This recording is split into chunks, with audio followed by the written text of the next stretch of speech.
how hard are you willing to work every day to make this thing work, because nobody else is going to do it for you. It's on you. You're going to have to make it happen.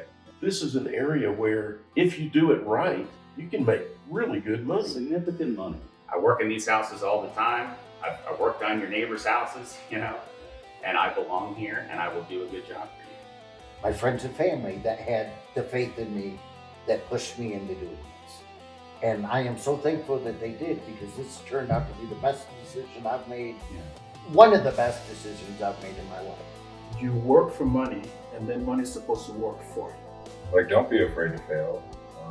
I forget who said it. It's Einstein, I think. It says you only fail if you stop trying. And yet you, with no construction experience, bought a house and just figured it out. Once you start doing it, you realize it's not as hard as some people make it out to be. Nate Houghton. My business is Customized Home Solutions. I've been doing remodelings for about 3 decades now. Well, I'm Robert Simmons from Athens, Georgia, and my company is Classic City Home Repair. One of my areas is aging in place. We got a lot of baby boomers that maybe 5 or 10 years ago, they could have done their own work, but they don't need to get up on the ladder anymore. My name is Chris Gordon. My business is Elk Creek Maintenance and Repair. It's a handyman business in Pine, Colorado. I went for it. I started the business in 2021, and I've been at it for it's my 5th year, and it was difficult at first. I think had I had access to other people like you and these people here, it would have knocked a long time off my learning curve. But I figured it out eventually, and if I could help somebody else get off that thing a little sooner, why not? Well, I'm James Berkeley. I run Jimmy the Handy Handyman Services. I have 15 years of maintenance background in industrial maintenance and mining and commercial maintenance all my life. I'm 47 years old. I've always worked for other people. I decided, let's just go for it. You started this train moving, so let's just jump on it and go for it. If you do a 5-minute job in 2 minutes, but you screw it up, you didn't gain anything. But if you can do a 5-minute job in 4 minutes and get it done right, you just gained a minute. And like I've always heard from you, that minute counts. I am going to create the kits because I see this as a scalable business. Well, I would pick a few things that you already have the tools for and just start. I am providing high quality service, and I'm not competing on price. I want to be expensive. I want to be the premium option for my area. There's a ton of demand for this, is what I've seen, and I didn't realize that. There's just a ton of work out there. There's not enough people doing this, and there's a lot of sketchy people out there also that call themselves handyman.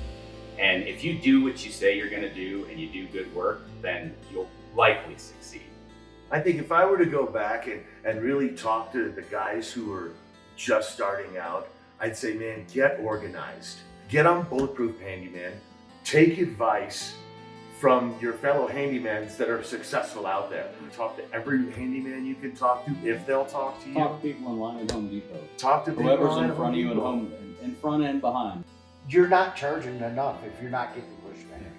If you don't hear, hey, it's a little much, can we do it a little bit cheaper? If you don't hear that once in a while, you're not charging enough. Usually I don't ask AI how much I should charge. I'll ask him how much time it should take. And then based on my hourly rate, I don't charge by the hour, but I use that as But you have an internal rate Yes. that you know you need to do. Yes, I would not work for less than $100 an hour. I do all the work on my house and the rental property. And when you went over your tool list, I'm like, I've got 95% of this. I bought a work truck with a lot of miles, E350 cutaway van with a tool body on the back. I got into doing trailer maintenance first, went from there to doing apartment maintenance. I learned how to deal with tenants. I learned how to be aware of the time you're spending on a job and get things done efficiently. There's demand, the work isn't overly difficult. It's made me a much happier person to do this. I feel like I'm in control of my own life and direction. I make the choices. It's difficult at times, but the reward is completely worth it. I don't think I could ever go back to being an employee. You gotta just kind of keep at it, you know? You can't really give up. I have my good days, I have my bad days, I have my really busy weeks, I have my very, very slow weeks, you know? If you say you're gonna be there Tuesday at 9 o'clock, I don't care what in the world happens. You're gonna be there Tuesday at 9 o'clock because you said you were gonna be. The community aspect of this is probably the biggest benefit that I've gotten.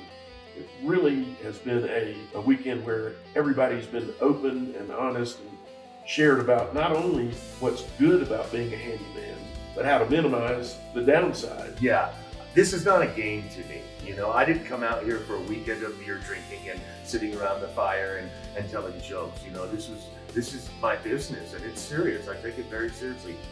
You were listening to what aspects of our business we wanted to work on, and then other guys would kind of hear that, and then we would kind of join up together and be like, oh, I heard you will want to work on your website, you know? And it was really relieving to kind of just naturally and organically kind of break off into our own little groups and our own little sessions, and then come together kind of as a group and talk about some of the difficulties and some of the successes we've had. And it just kind of really happened kind of naturally.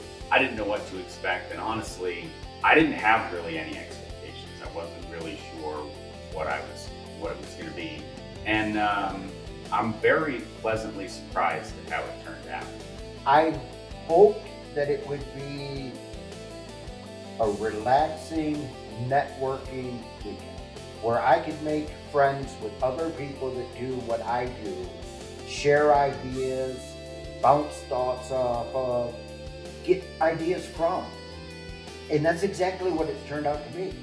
To me, it's been a great networking experience. Hey, I would like to give thanks to Quo for this event. I mean, it's a great opportunity, especially to share with people that are starting the journey, people that are more advanced in the journey than you are. I really want to thank Flo for sponsoring this. It's been a wonderful weekend, and I already know that I need a second line. Why not get it from somebody who's already helped me out? Thank you, Quo, and I'll definitely be checking you out. I use my cell phone for pretty much, my personal cell phone for pretty much all my business. It's not something I want to do. So thanks, Quo, for sponsoring this, because I mean, I have a list of things that I'm going to go back I've and seen start your list. You've changing. been taking a lot of notes. Yeah, I'm going to go back and just hit it hard, start changing the things that I think I need changing, sharpen things that I think I need sharpening, and see how that's going to impact my business over the next couple of months. Thank you so much. Thank And you. thank you, Quo.